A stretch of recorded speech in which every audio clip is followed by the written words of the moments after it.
Vamos a continuar, chicos. En este caso, pues estábamos viendo que en la etapa de la producción, en esta etapa se contempla al posible equipo de trabajo con características creativas, es decir, a los creadores con talento original, como el responsable de la fotografía, el diseño de arte y vestuario, la postproducción y el reparto principal. Además, se trabaja en una aproximación a la planeación de la preproducción, rodaje y postproducción a partir de una ruta crítica, que era lo que comentábamos. En cuanto a, yo aquí difiero un poquito porque las características creativas creo que las tienen todos los departamentos. Bueno, tal vez un poquito excepto el departamento encargado de utilería y no es por menospreciar su trabajo, pero bueno, como estos solo son los encargados de aquellos objetos que van a ser necesarios durante la grabación, bueno, como que pues, de hecho, la verdad es que a lo mejor yo estoy mal y lo que es utilería corresponde también como parte a lo que es el, la dirección de arte, me parece.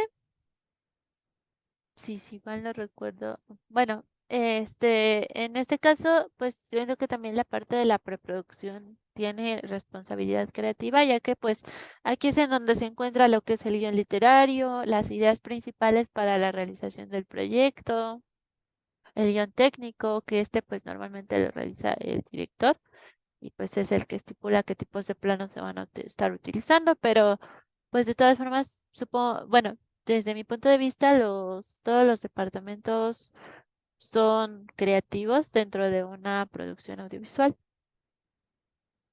Y pues a partir de la información obtenida en el desglose de guión, se debe elaborar el plan de trabajo, el cual nos va a indicar cuántas secuencias se pueden realizar al día. Y esto ayudará a la planeación y la calendarización del rodaje. Gracias al plan de trabajo vamos a saber cuántas secuencias se filmaron o grabaron al día y por lo tanto cuántos días durará la filmación. Así, de ser necesario, se pueden hacer ajustes para que se cumplan las semanas o días que se estimaron para concluir con esta etapa. Tal y como lo hemos venido diciendo en varias clases, es lo que les comento, es muy importante tener el plan de trabajo ya que nos indica cuánto tiempo va a durar la rodación de cada escena o de cada secuencia. Y pues de esta forma vamos a saber cuántas secuencias se han filmado hasta el momento y cuántas faltan por grabar. Y también incluso hasta cuánto tiempo aproximadamente debe de durar la filmación de nuestro producto. Entonces, por eso es muy importante tener el plan de trabajo o una organización con respecto a las grabaciones. Tenemos también que los elementos que se deben de incluir en un plan de rodaje son, pues, el número de secuencia, según los encabezados del guión, tal y como lo vimos en el formato del guión, que pues era lo que veíamos. Recuerden que una secuencia es un conjunto de escenas.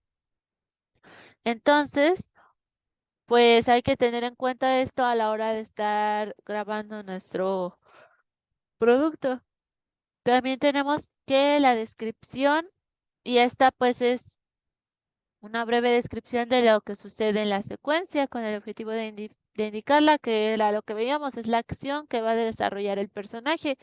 Esto también cuenta si es de día, de noche, en el interior, en el exterior, y pues momento en que se va a llevar a cabo la secuencia, ya sea de día o ya sea de noche, porque también pues se tiene que planificar esto. Yo no puedo, esto es más que obvio, si en mi guión literario dice que la escena es de día, pues yo no puedo irme a filmar en la noche o viceversa.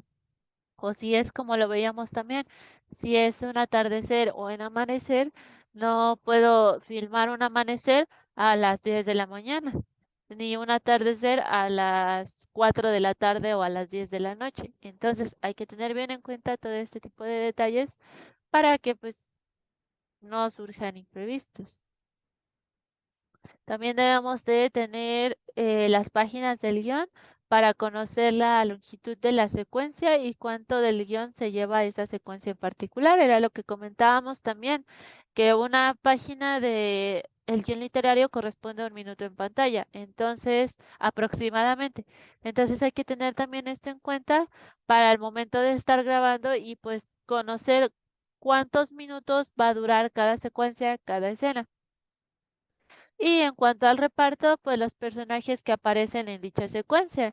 Necesito saber qué personajes van a estar en mi secuencia, en mi escena, porque si no, ¿qué tal si traigo a fulanito y él no es parte de esa secuencia, sino otra persona? Entonces también son estos cuatro elementos son los más importantes a la hora del rodaje, ¿ok? Entonces tenemos ahora lo que es el lenguaje audiovisual, como también ya lo hemos estado viendo, pues es tanto la imagen y el sonido en conjunto, que son percibidos por el oído y por la vista. Y pues en él los contenidos icónicos están por encima de los verbales. El receptor procesa el mensaje de forma global a través de un lenguaje sintético. Entre los elementos que conforman el lenguaje audiovisual encontramos los siguientes aspectos.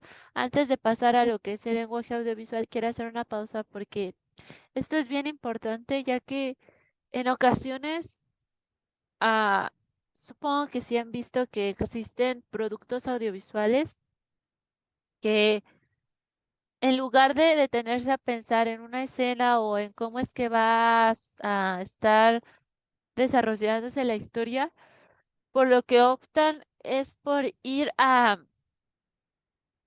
¿cómo se les explico? A que los personajes digan literal el objetivo de la historia, o sea, no estamos haciendo que el público piense, y es que con esto yo no quiero decir que el público no piense, no, no, obviamente no, sino al contrario, que, o sea, incluso hasta los niños son capaces de entender un mensaje y eso está bien, eso es lo que al final uno trata de transmitir. Yo no tengo por qué decirle a través de los personajes de lo que, o sea, sí, uno con los personajes, con la historia, con la ambientación, quiere transmitir al público el mensaje, pero debe de ser de una forma sutil, no de una forma obvia.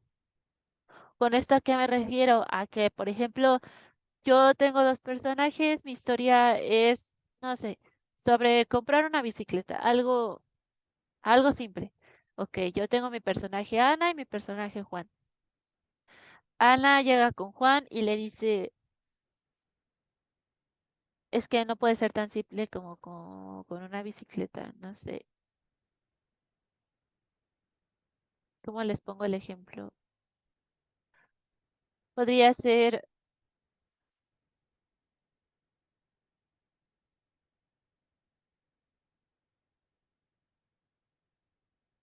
mm, hay una disculpa, es que a veces las ideas así de repente y sobre todo en este tipo de casos que, o sea, no, yo espero que me estén entendiendo en este sentido de que nosotros no podemos poner a un personaje, o bueno, sí se puede, pero no es lo correcto, o no, bueno, no, tampoco no es lo correcto, sino simplemente debemos de hacer que el público entienda nuestro mensaje, pero de una forma interesante, no de una forma en que el personaje te esté diciendo todo el tiempo cuál es el objetivo de la historia.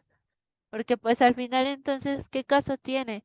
Tenemos que encontrar las formas de poder dar a entender lo que nosotros queremos, pero de una manera que el espectador se le haga interesante y además que lo tenga que pensar, que intuir también, no que se lo demos el mensaje en bandeja de plata, por así decirlo, porque si no, pues, ¿qué caso tiene que yo haya desarrollado una historia si al final pues mi público no va a pensar cuál fue el mensaje no se ponga a reflexionar sobre todo cuál fue el mensaje de mi contenido?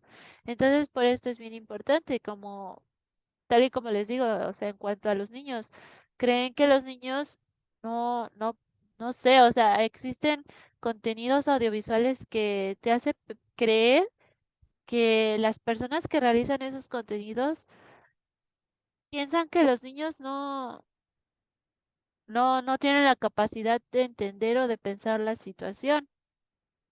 Es como, por ejemplo, yo siendo honesta y a lo mejor esté mal que lo diga, no he visto una película de animación que es conocida como Jefe en Pañales, me parece, y pues desde el nombre, no sé, como que el nombre no es tan ah, interesante y pues como les comento, yo no la he visto y pues no tendría por qué juzgar esa película, pero he visto reseñas de esta y pues al parecer no es lo que un público de niños debería de tener. O sea, con esto me refiero a que yo entiendo que un producto audiovisual para niños no puede ser comparado con un producto audiovisual para adultos, pero también entiendo que los niños tienen derecho a tener contenidos audiovisuales creativos, interesantes para su desarrollo, sobre todo que están en esa etapa en que pues son como unas esponjitas que absorben todo el conocimiento que van adquiriendo. Entonces, pues más al favor de esta idea. Debemos de ofrecer productos que al final el público entienda el mensaje de una forma mm, sutil, pero a la vez que reflexione en cuanto al mensaje que queremos dar a entender. Porque si al final nosotros ponemos un mensaje y simplemente no le damos ese cierto desarrollo al tema, pues ¿qué caso tiene? Es lo que les vuelvo a decir. Espero que me hayan podido entender en esta parte, pero sí se me hace muy importante dejarlo en claro. Y pues tenemos allá ahora en cuanto al lenguaje audiovisual, tenemos los sintáticos y pues estos se engloban los elementos más técnicos como pueden ser la tipología de planos, la profundidad de campo, esto gracias a las configuraciones de pues, la cámara fotográfica, como ya lo vimos, o los ángulos de cámara. También se encuentran dentro de este aspecto los que dan expresividad al lenguaje como la continuidad o el ritmo. Entonces, en este caso, los elementos audiovisuales sintáticos son aquellos que son los técnicos y se refiere al tipo de plano que voy a usar. Voy a usar un tipo de plano general, una profundidad de campo en que sea nítida y que mi ángulo de cámara sea picado. ¿Ok? Entonces ahí esa es mi escena, ¿no? Yo es lo que quiero y ese es el lenguaje con el que quiero transmitir esta escena. Entonces estos son los elementos sintáticos. Los morfológicos son aquellos que son los elementos sonoros como visuales. Destacan los abstractos, los esquemáticos y los figurativos. Con respecto a los sonoros, son cuatro que lo conforman y era lo que decíamos, el silencio, la música, la voz y los efectos. Ahí tuve un pequeño error en la clase pasada. Yo dije ruido y no, son los efectos. Entre ellos está lo que es el ruido. También el sonido de las aves, de del aire. Entonces todo esto es lo que le otorga realidad al producto, así como pues los silencios, la música y la voz. Los aspectos semánticos dentro del lenguaje audiovisual son aquellos que van relacionados directamente con los dos anteriores, o sea, los morfológicos y los sintáticos. Ajá, los morfológicos y los sintáticos. Ya que es el que le da significado connotativo o denotativo según si son subjetivos u objetivos. Y pues para esto se utilizan recursos como puede ser la elipsis, la comparación, el juego de ideas, pero también los son los propiamente lingüísticos como la ironía, las frases hechas, las onomatopeyas, entre otros tipos de, de,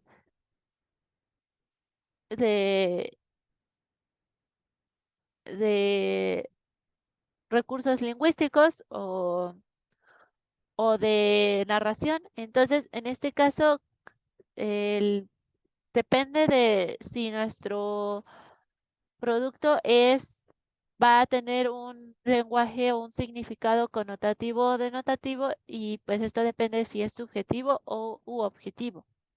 Entonces, pues hasta aquí llegaríamos en esta clase. Ya a la siguiente veíamos lo que son los estéticos, los didácticos, y pues pasaríamos a lo que es la toma de fotografía. Muchísimas gracias por su atención y las espero en lo que es la siguiente clase. Que tengan un excelente día.